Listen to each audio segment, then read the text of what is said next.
Tonight on 8 out of 10 Cats, the bare necessities, it's Bear Grylls.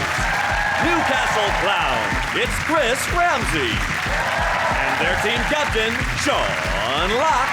And facing them tonight, blonde bombshell, Patsy Kensit. Geordie for sure, it's Millican. And their team captain, John Richardson. Now, welcome your host, Jimmy Carr. Hello and welcome to 8 out of 10 Cats, a show about opinion polls, surveys and statistics. Did you know, for example, on average, British men spend £1,412 on an engagement ring? They would have spent less, but the grabby metal crane game at the fun fair kept losing its grip. 33% of Brits think Mount Everest is in Europe, which I'm guessing means it isn't. Bloody idiots. And 1 in 5 Brits has sent a racy text message to the wrong person. I once wrote an explicit text to my girlfriend's mum, but somehow I sent it to my girlfriend by mistake. Right, let's get started.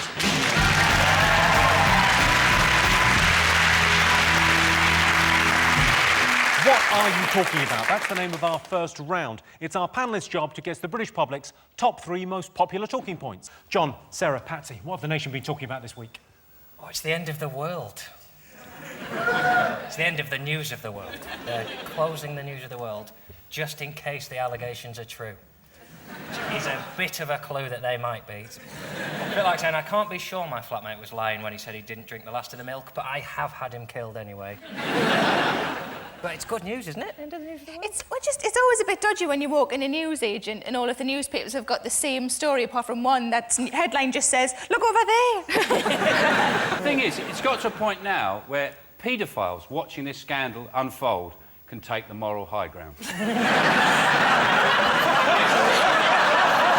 What I did was wrong, but I didn't phone up dead soldiers' parents. You know, that's how bad it is, and I think that they had no choice but to get rid of the news of the world. No choice but for it to go. But what's odd is that none of the editors are being sacrificed. And it's a bit weird, these editors who said, I didn't know anything about this. It's a bit like a butcher holding up a leg of lamb and going, what, they killed a sheep? I had no idea! This is disgusting! Patsy, now, you've been in the tabloids a lot over the years. Have the news of the world ran stories about you? Well, I stopped buying the papers about 15 years ago because... Did you run out of money? Yeah, I did generally stop because you can't start your day like that, you know, because it's... Even if it's not true or it's got some semblance of truth, it's not, you know, it's not healthy. When it was famous people, when it was, you know, Sienna Miller and it was Jude Law, I think everyone sort of think, well, it's OK, that's the game that they're in. Yeah. When it's bereaved families and the families of soldiers, people go, well, they can fuck off. The question is how far. Well, I think you put that very succinctly, and I can't really add to that, you know. So how pleased are you today is really what I'm getting at. I mean, it's, as you say, it's a dark day, I guess, for you know. It's a dark day for evil journalists. Jimmy, I mean, I'm trying to be, you know, diplomatic about it. I mean, it's awful and it's right, but, Don't be diplomatic. They shut it down. Fuck them. There's no news to do. So what do you think about Andy Coulson being arrested this morning? It's an astonishing fall from grace for him because he was the Prime Minister's press secretary. Within a year, he's potentially going to court. And then the fun begins. If they've arrested him, then they have to do Rebecca Brooks as well. Because if he's as implicated as she is, so she has to be arrested as well. Unless there's some kind of old law on the statute books about ginger women. It's a funny old statute. A ginger woman is allowed to hack into your phone if she's a mile from St Paul's Cathedral. Incredible, we've discovered this old law. Rebecca Brooks, there's already footage of her in the inquiry last time. They said, did you pay the police? And she went, yeah! And no one did anything then. I mean, how far do you have to go where she's on camera in front of an inquiry set up to find out whether she paid the police, going, yeah, I paid the police, yeah. I paid them loads of money and they told me loads of stuff. And they went, oh, well, off you go and carry on being a dickhead. Cameron as well, Cameron's involved in it. He had dinner at Christmas, and they won't say... He had dinner at Christmas? The man's a monster! Jimmy, I hadn't finished the sentence. So you're the one looking stupid now. I have no idea. I'm sorry, Sean. He had dinner at Christmas in a tutu. He was wearing a tutu and he was riding a pig. Stop it. Yeah, flying a kite. So there, so I win. No, he had dinner at Christmas with James Murdoch and Rebecca Brooks. But they won't say whether it was Christmas lunch or not, which is quite significant lunch to have with someone, isn't it, of that power, just when this deal was about to go through. But they said they won't reveal whether it was Christmas Eve, Christmas Day or Boxing Day, which just sounds so shady, doesn't it? Why would you say, where did you spend Christmas? Well, I can't reveal that. I feel it would suggest I'm a bit too close to my family, and I don't want people to know that. But I don't know why they called it the news of the world anyway, because the last thing they were interested in was news from around the world. The only thing they were interested in was tits and bums and who's been near them. I liked it. Do you think that people who used to buy it for the tits would always say that they were buying it for the news, but now you're better off saying that I only buy it for the tits? It's been shit for years, though, hasn't it? They've been hacking people's phones and going to every depth, and they still it's just crap. Like, and the reason it's crap is because people buy it because they give away good stuff. Like, if this weekend, if they said, we're sorry for what we did, but basically we've got Macaulay Culkin back to do another Home Alone film, and it's free in the news of the world, forgive and forget. Time to move on. And if they offered everybody who'd been hacked £10 top-up on their phone? Come on. The last one, though, what's the headline going to be of the last one this Sunday? Something really innocent, like, British plum growers report bumper harvest. See pages 4 to 9. No, man, without any advertising, it's going to be a postcard on Sunday. It's literally going to be all the advertisers have pulled out. They've all gone. Yeah. Even EasyJet have took the moral high ground. A company that... Imagine that. A company that primarily just fires slags across Europe. I think the people who'd be most pleased about this are footballers, because they can have a lie-in on a Sunday morning now. When the news of the world was around, they used to have to get up and get down the shops and buy every copy before their wife woke up. I feel a bit sorry for Ryan Giggs. He must have got so used to having people around him all the time, and he'll wake up tomorrow morning and just be nobody outside his house. Hello? I'm still an arsehole.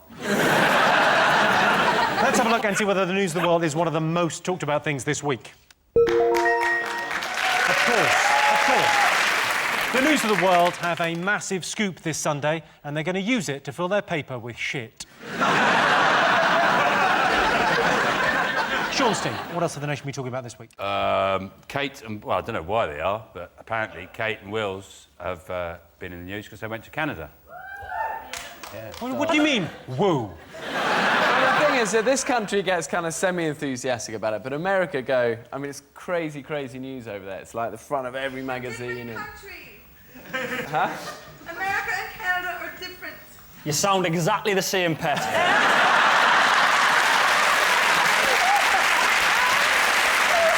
It's such a boring story.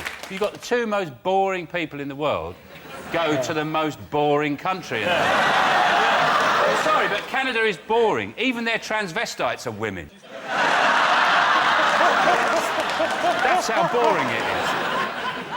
But I liked it, there was the Canadian pop star who didn't call him the Duke of Cambridge, she called him the douche of Cambridge. Yeah, definitely, yeah. And then and apparently William looked at her, laughed. Yeah. You can imagine him going, cut off her head. Yeah. He's so dull, he wouldn't. What he'd do, he just goes, oh, I don't know.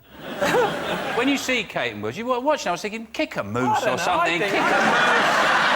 Be rude to an Inuit, piss up against a totem pole, do something. Watching them, I just think... You're wrong, they've got so many Brits who do all of that. It's good that somebody kind of, you know, they do it right. I'm with Sean, I miss Prince Philip on these trips. Yeah, I do. It's like £1 million it costs to get them over there. £1 million to go to Canada. For £1 million, I'd want to be paintballing on the moon. Paintballing on the moon would be difficult.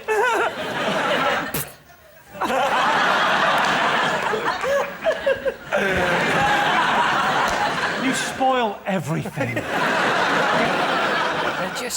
They've had to make up stuff for them to do because them doing normal things. They went to meet a tribe called the Micmac tribe, which is obviously made up. what these guys... They make their own mints, so what you need to do is get a tic-tac knick-knack from the Micmac. Micmac sounds like they're half Irish, half Scottish, doesn't it? I tell you, they're heavy drinkers. He even landed a plane on a lake, and he made that look dull. But they said that it was amazing that he landed a plane on a lake because there's only a handful of British people can actually do that. I think, yeah, because we haven't all got helicopters. It was a helicopter, wasn't it? We haven't all got lakes or helicopters. I can reverse park a Micra. They had a holiday during the middle of this tour. I was thinking, when they have a holiday, how do they know they're having a holiday? What's the difference between holiday and work? The only difference is, at the end of the day, when they're working, they go, oh, bloody hell, I'm really tired of unveiling stuff. My unveiling finger's really... Oh, dear, if I have to lift another tiny little flag over a plaque. That's the other thing as well. They're praising them for doing ordinary. Oh, it's amazing how Kate, she just went up to this girl and talked to her. As if she was like another human being that spoke the same language. It's amazing. You can't talk to girls, John, so...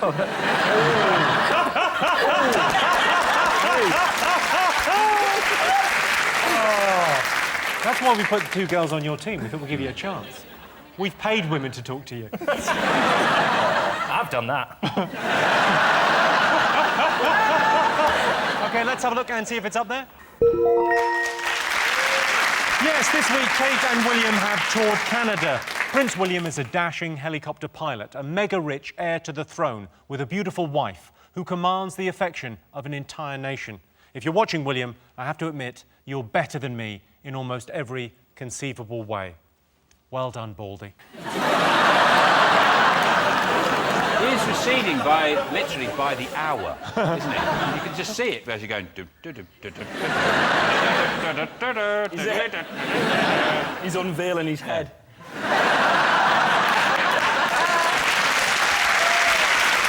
OK, one more story to get. Fingers on buzzers.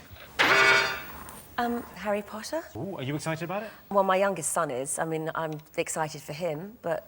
yeah, I mean, it's nice, good, clean fun, right? You say it's clean, but there's a raunchy kiss. Apparently so, yeah, apparently. Emma Watson says this is the most anticipated kiss in history, which is bullshit. But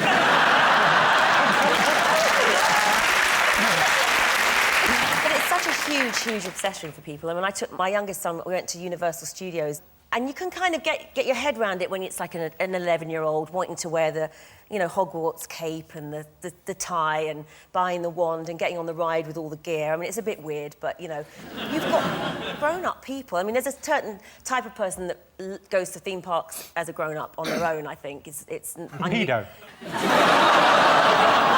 there's these adults in all the gear, and they're screaming and shouting on the ride, because you sit on a bank of, like, 4, one extra than this, and they're, these grown-ups are going, yeah, man, woo, let's go, come on, Harry, and you're looking at these people thinking, why? I mean, it's just the weirdest thing I've ever seen in my life. It's a real come down for the actors, though, isn't it? Because their lives aren't going to be as glamorous, because the special effects in Panto aren't that great. They'll be going, Daniel, when you fly, Big Dave's going to pull on the rope. And you have to make the whooshing noise yourself. OK, so Big Dave... He's going to spend that 48 million, and in 20 years' time, he's with the Chuckle Brothers and Daniel Radcliffe. Daniel Radcliffe was asked what advice he would give to his younger self, and he said, don't try too hard to be something you're not, which is the essence of acting. If I could go back and talk to my younger self, I'd say, don't worry about anything. In the future, you invent a time machine.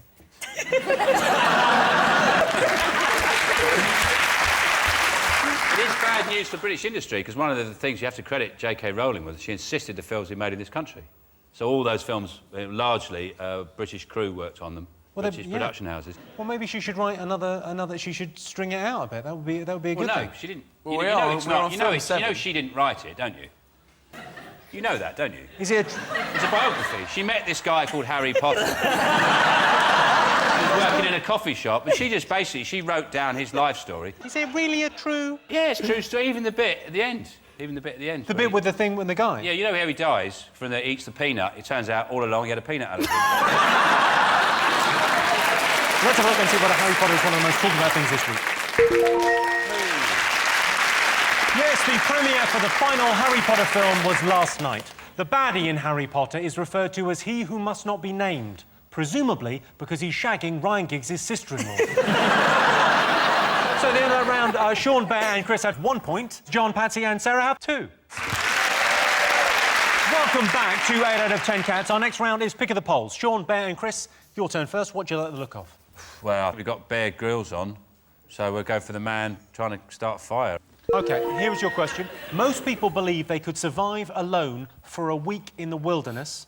True or false? They probably believe it, but they probably wouldn't. Yeah, but I would. I've watched nearly all of your shows. I am genuinely a massive fan. I've watched nearly all your shows, and it seems like nothing can't be solved by drinking your own piss. It's very overrated, drinking your own pee. All right, The worst one I had was I'd killed this snake in the desert and I skinned it, and I thought I'd pee inside the skin and keep it as like a water bottle around my neck. And then about a day later, after being kind of in the heat of the desert, and I drank it, and it was like mix all the snake innards, and I thought, this really is a bad cocktail. Drinking your own urine is meant to be good for you. Nonsense. I put my back out.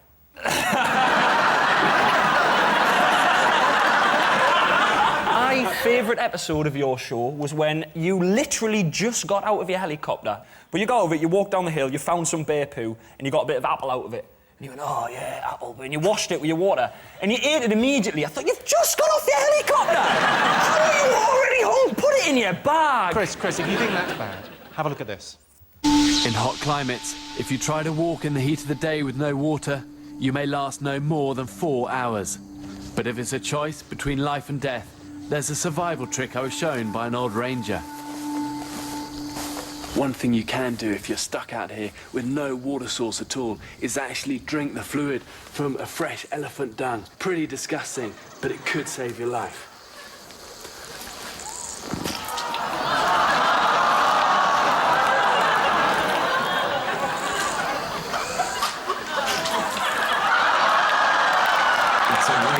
Resort. There can be harmful bacteria in that water, but if you have nothing else to drink, it could buy you extra time.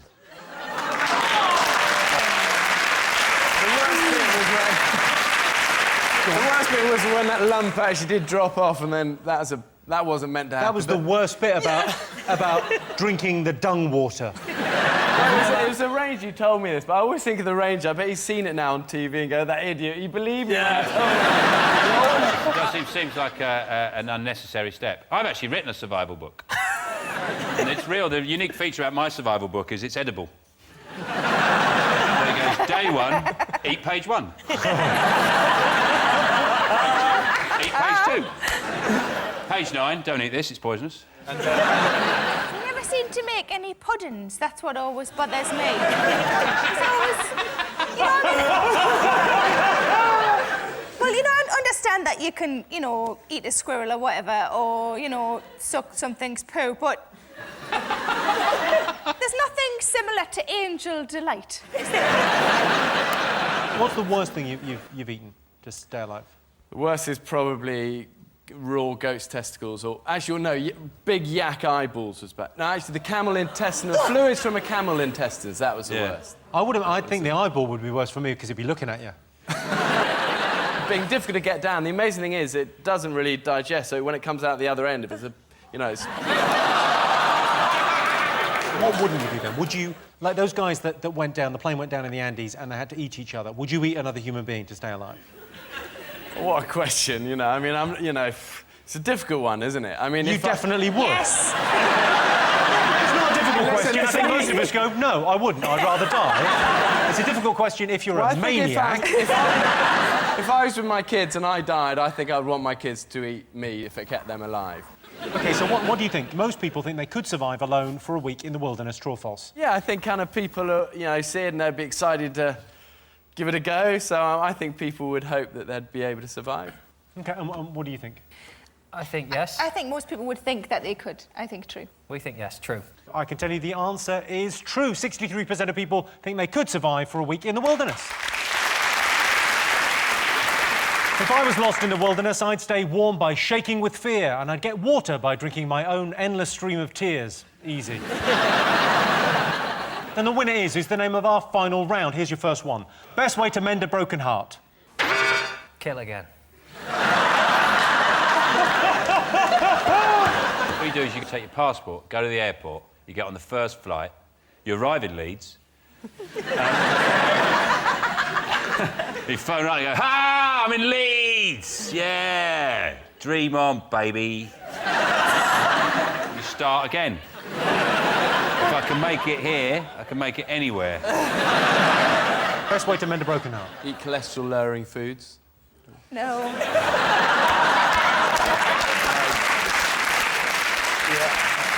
It's a practical survival guide. Is it eat trifle with your hands? Can I ask, in all seriousness, have you eaten trifle with your hands? Yeah. How is it better than with cutlery? There wasn't any cutlery. It wasn't by choice, John. How is there trifle and not cutlery? What world do you... They'd got one, and I couldn't wait till I got in.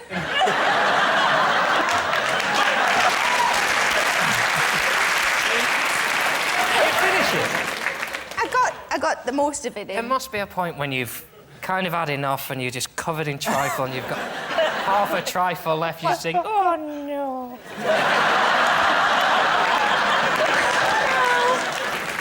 In the old days, someone to get over a broken heart would join the Foreign Legion to forget. Yes. And I had split up with someone once. I wasn't that fussed, so I just became a community support officer.